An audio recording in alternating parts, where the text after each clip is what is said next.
पहले दिवस ही स्थगन प्रस्ताव को हमने किया था और हम चाहते थे कि विस्तृत चर्चा हो, लेकिन प्रतिपक्ष की स्थिति बेहद दयनीय है। अगर ग्राह्य किए तो भागना चाहते हैं और ग्राह्यता पे चर्चा कराए तो केवल तोड़ मरोड़ करके तथ्य रखना चाहते हैं। तो कोई सार्थक चर्चा वो करना नहीं चाहते। छत्तीसगढ़ में किसानों के सामने ऐसी कोई परिस्थिति नहीं है जिसका जिक्र भारतीय जनता पार्टी के साथी कर रहे थे सदन में। उनको चाहिए कि केंद्र सरकार के जो बिल है उसके खिलाफत करे ताकि किसानों को खुशहाली हो सके। छत्तीसगढ़ में सामान्य जो किसानों की स्थिति है, मैं ऐसा समझता हूँ धान खरीदी और धान की कीमत और कर्ज माफ़ी के बाद ऐसी कोई स्थिति नहीं है जिसका वो जिक्र करना चाहते थे। मैंने ये जीवित किसान को मृत नहीं कहा, मैंने कहा जिसका उल्लेख वो कर रहे हैं वो किसान जीवित है और ये सत्य है कि वो किसान जीवित है।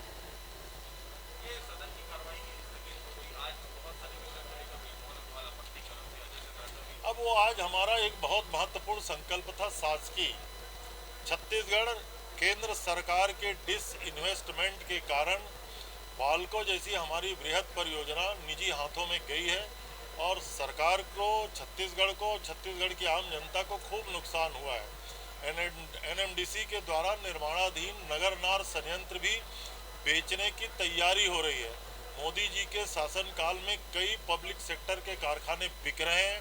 एयर इंडिया बिकने के कागार पे है, रेलवे स्टेशन बिकने के कागार पे है, एयरपोर्ट बिकने के कागार पे है और छत्तीसगढ़ के एनएमडीसी का प्लांट नगरनार को भी बेचने की तैयारी है।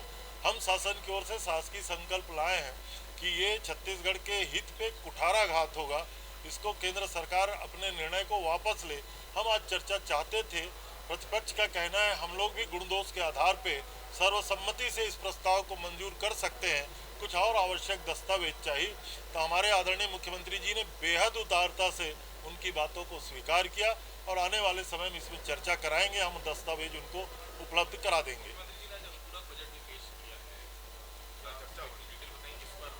अब अनुपूरक तो परंपरा होती है, जो नए मद होते हैं उसके लिए अनुपूरक लाया जाता है और उससे बजट का जो प्लान जो साइज है उसमें विस्तारित होता है।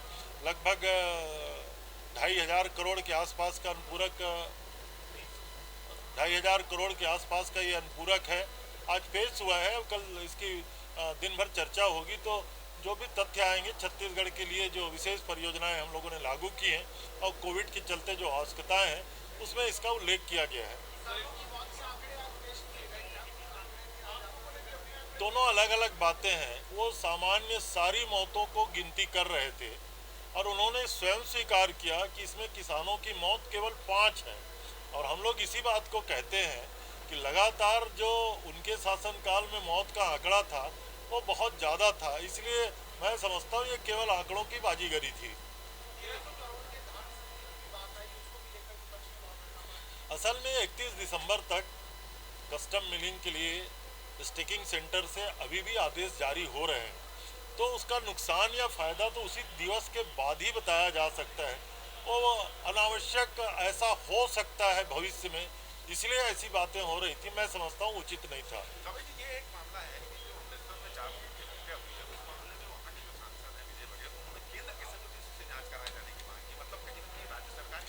सांसद जी के बयान पे मैं कुछ नहीं कहना चाहता, वो अपनी बयान दें और वो सक्षम है। अगर केंद्र की समिति से वो जांच कराने की बात कह रहे हैं तो कर लें, लेकिन मैं ऐसा समझता हूँ कि बहुत जल्दी छत्तीसगढ़ की पुलिस को आप बधाई देंगे। जो इतनी बड़ी हादसा और हत्या का जो कांड हुआ है, अपराधियों तक पुलिस बहुत जल्दी पहुँचेगी।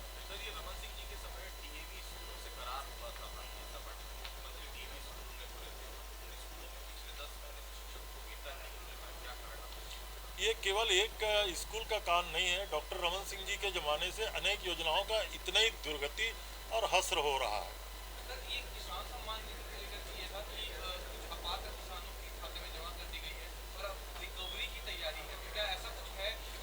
देखिए, प्रधानमंत्री किसान सम्मान निधि की सारी जो बिंदु हैं, जो शर्तें हैं, जो कंडीशंस हैं, वो बेहद भ्रम करने वाले हैं। किसानों के सामने बड़ी तकलीफ है।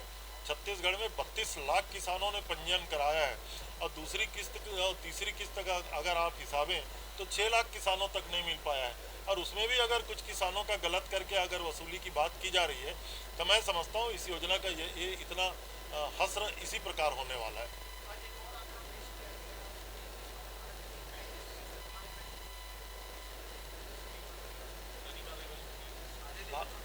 भारतीय जनता पार्टी को बिल्कुल संयम बरतना चाहिए।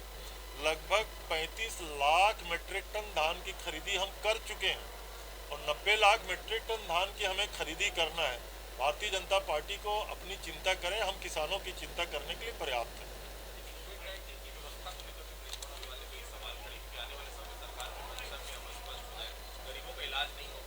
छत्तीसगढ़ में कोविड-19 को रोकथाम के लिए, संक्रमण को रोकने के लिए सरकार व्यापक उपाय कर रही है। माननीय स्वास्थ्य मंत्री जी ने पूरी जानकारी दी है और जहां तक गरीबों का इलाज का सवाल है, सारे शासकीय अस्पतालों में गरीबों के इलाज की निःशुल्क व्यवस्था की गई है।